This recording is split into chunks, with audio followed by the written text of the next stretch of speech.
matrix, and you had to be 75%. And the House Commerce Committee, and I talked to Senator Rahm, who also worked on that, to come up with this language that David's going to run through with us. And she has reviewed it. She worked on it, so obviously she supports it. I don't know, on the same document you are, is it still the version that's passed the House that you're working from? Okay. So this section, understand it, and it's based on what our colleague said. It seems like what we would do is concur with the House language, but thought we should at least know what it does. Sure. So David Hall, Legislative Counsel, for your record, looks like you're doing business the old-fashioned way, which I appreciate. Are we on slide something? So I'm working against the documents that passed the House. It's my section 87A, and it's municipal technical assistance to access state and federal funding. Yes. It's the same section. We just ended up renumbering it. Sure. Good. So how quickly do you want me to go through this? Just the whole thing, or just No, a, just the highlights. touch? Sure. Okay. So basically, what this is an appropriation and a framework for an outreach program or a process. The House was actually quite intentional in not using the word program. They just wanted to make funding available, tell the agency of administration to develop a process for high need towns with what we're saying have need additional capacity to be able to access state and federal funding that's available through CARES Act or other sources. And so it kind of says it right there in subsection A. So the agency will design and implement this process to provide expanded technical and administrative assistance to municipalities with high need that may be eligible for state or federal funds. And the next page, the next sort of 5 subdivisions are the types of things that municipalities would use this money for. And really, it runs the gamut of basically needs assessment and pre-planning all the way through planning completion. So the first one, community needs assessment. This is conducting a review of your assets, your needs in town. And then the categories are in, for instance, water supply, wastewater infrastructure, housing, community recovery, climate change mitigation, other activities.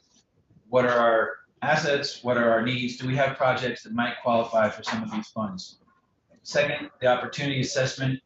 This is taking a look at what assistance is out there, what their eligibility and compliance requirements would be, and then a feasibility study basically of whether they might benefit from available funding.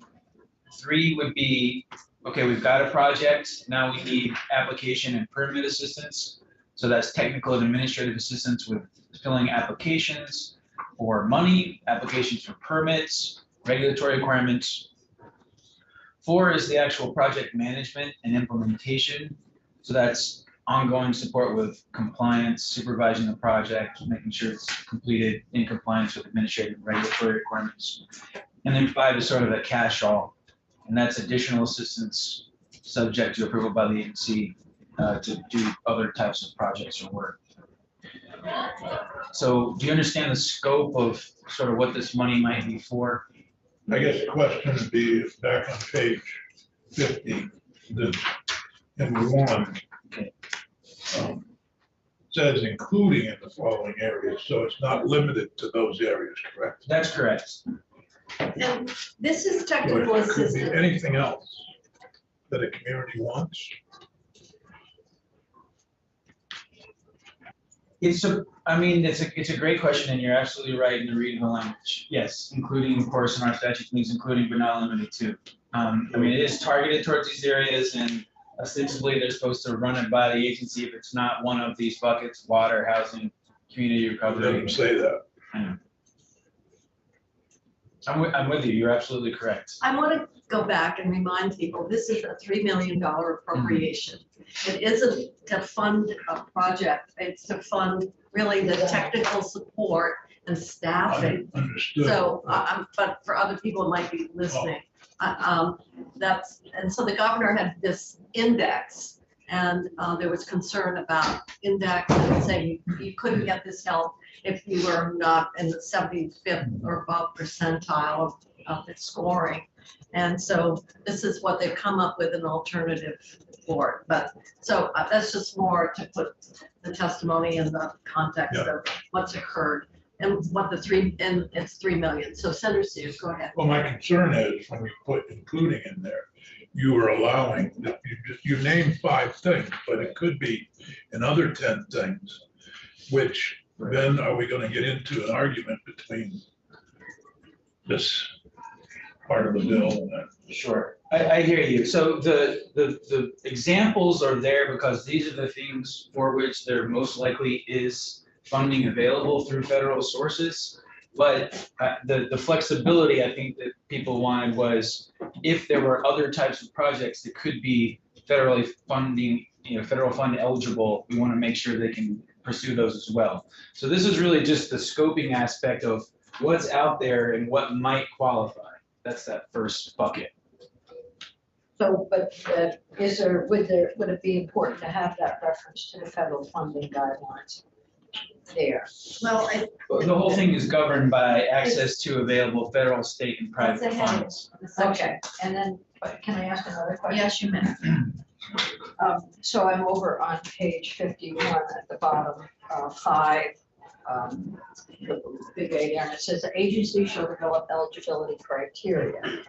So would that allow for the agency to go right straight back to the proposal that they brought into us? Oh, I think what they're doing here is their plan is to put out an RP and get entities like the Regional Planning Commission in our area, NCIC, that would actually be kind of a roster of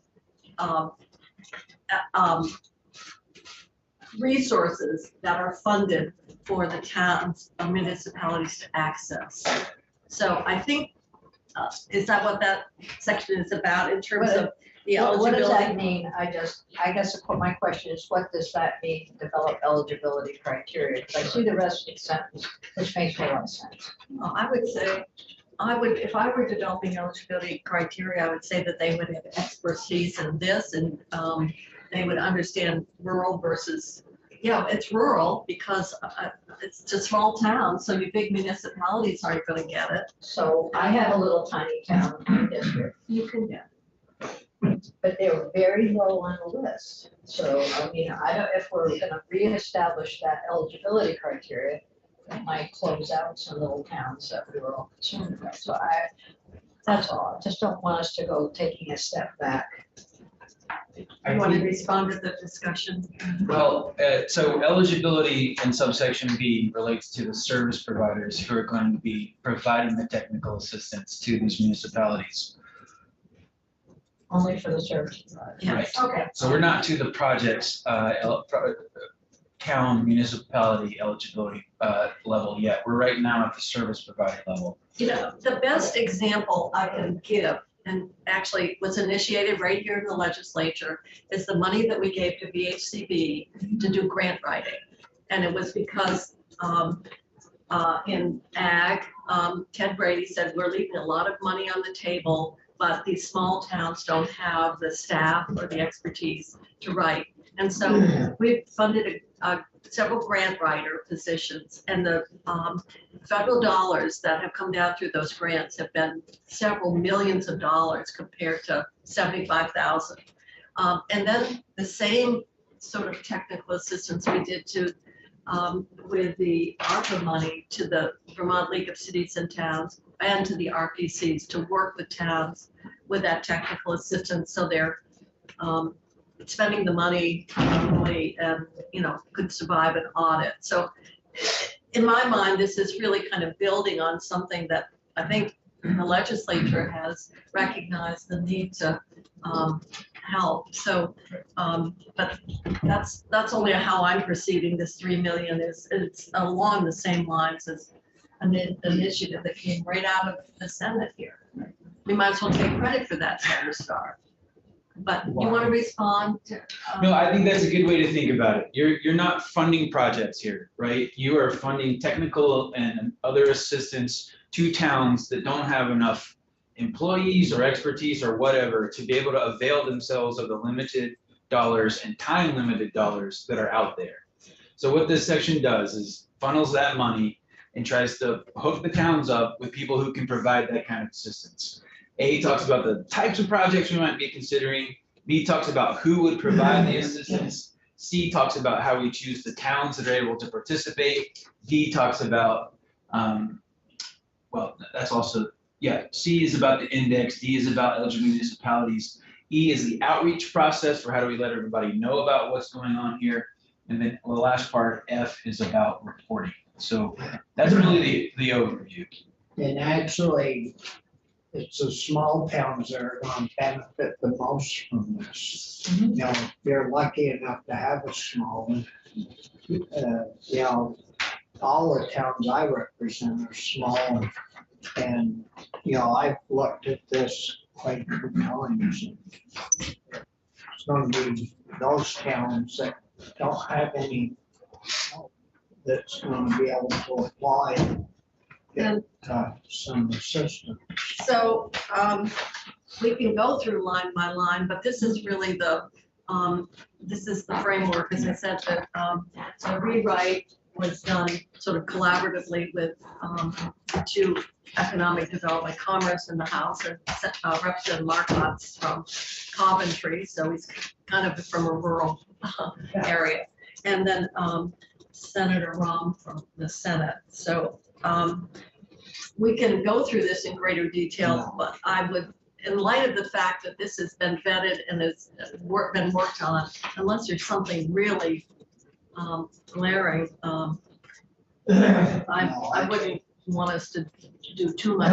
I think it's been talked about enough. But I think Senator Perchlik wants to talk a bit more. Well, I just wondered what Farnham came and explained it at the beginning, and he was also involved in what he thought of I this, believe because he he was was. gonna run the program originally, so is he like, yeah, we can. He was working with him as well, So they're supportive of it. and that was not anything that in the Dear Jane letter that indicated any difficulty. Is there a report back section in here? Yes, it's quite extensive. It's at the end. Oh, we love those reports, don't we? Right. Well, how, could be a oral report. Well, actually, we should have some feedback to know exactly what this investment yielded. So I agree. It really is, it's not a study. It's like, what did this money do? How did it, benefit? And what towns took advantage of it? And what were the providers? I think if you take a look at subsection F, the last subsection, not only does it have, the 3 report dates, the committees of jurisdiction, but subdivision F2 is, I would say, an effective shorthand for what the whole thing is. So there's these 3 elements. I don't see an F. I see. It's right on But it's page 54. 54 on the top. Oh my God, is this S5 again? Can I hit pause and embarrass my friends here? This is my son's best friend, Asa. Hi, oh, welcome. Oh, You embarrassed yet? Not quite. but it's good to see that, the last group of, we're in the committee rooms very much, so drop by. Right. Yeah, thank you. Yeah. Oh, Not with this flesh. Yeah. That's why I was giving the pages. So there's these 3 dates, and the reason they chose these dates are April 1st to give you the opportunity during this session, and in advance of the budget to understand whether this was an effective use of money. July obviously pegged to the new fiscal year, and then next January to look back and see how it went. And then those F2, A through E are just basically, in the same order of the way it's organized above, this is the things they'll report on. What activities did you do in A, and the type and amount of funds you were able to leverage. B is the eligible criteria and the process for selecting service providers. C is the mode of delivery, amount, and purpose of funding. So how did you structure it? And actually, Senator Starr, so part of the reason that it's structured the way that it is because a concern about, for instance, NVDA having to be able to serve so many towns. They wanted to make sure regional entities like that are involved, but also have the opportunity for private contractors to work with them if there needed to be more capacity. So C talks about how did you structure those relationships? Who exactly provided you with the service? What did that look like? D talks about the design methodology and efficacy of the index. Was this an effective tool for organizing towns and ranking them based on their capacity? And E was about the outreach. So we didn't touch on that yet, but basically. That's why I couldn't find a capital F. I was looking after. Sure, fair enough. So the way that ended up being structured was that AOA would work with League of Cities and Towns and the RPCs and RDCs to make sure that somebody individually is going to each of the towns who qualify in that top 25th percentile and engage directly with the town and say, you're on the list, you have preference, let's get this process started, and or if you don't want to avail yourself of this opportunity, please also let us know that because we're going to take the next town up. So you'll hear, hopefully you'll hear about each of those elements on each of those dates. When we heard from Doug Farnham, one of the things he indicated was that this, whatever he was proposing, the index he was proposing, would be to go forward, to have it be utilized in the future. I don't see anything there about that, which is probably a good thing until you get some indication of how effective it was. Sure. I will say, based on the public testimony, there was some consternation, particularly in House of Appropriations, about the index, whether it was the right tool, whether it would be effective, and part of the reporting piece is to better understand if it was a good tool and if you should use it for other purposes. And the other part about the argument that we were given by that part of putting in the BAA is to get this preliminary experience, so there was time to do some fine tuning if necessary before we agree. One just question about the wording on 2B. Since this award funding to more municipalities, I'm sorry, subdivision. B to V. capital B. Got it. Sure. Obviously, the intent is they could do several groups of 2 or more municipalities, but the way I read this, it means just 2 or more municipalities that are creating this shared part-time position. You know what I mean, the question? I do. I think it's designed honestly for maximum flexibility. You'll see that. But if there was 4 groups of 2 that wanted to, Right. I think this wording seems like you could only have 1 group. For, you know, if you wanted to have 3 different full-time positions Sure. against groups of this towns across the country. But I don't know if that's not clear. So it's just not an issue drafting. Yeah, I think for any given municipality or set of municipalities, A, B, or C are possible. You know what I mean? Okay. So I think you could have multiple groups. I think you could have a lot of creative structures whereby you start with an RDC and they help you do the initial planning, but decide that the most efficacious use of funds is for you to group with 3 other towns and have a limited service position for 2 years. I think you could do it pretty much any way you could think the structure for any given single set of towns. Give as much latitude. Yeah, as that's fine. this is, other questions while we have David here? All right, thank you. So do we concur then with what was the language that was put together? And with that means that we're also concurring with the $3 million that would go out to support this technical assistance. Sounds like a point. Okay, I have lots of reasons to be with you this year, so I'll look forward to seeing you again. You do? There's so many of those, spending so much money, you're gonna love it. Thank you. On that note, you're leaving. All right, our next witness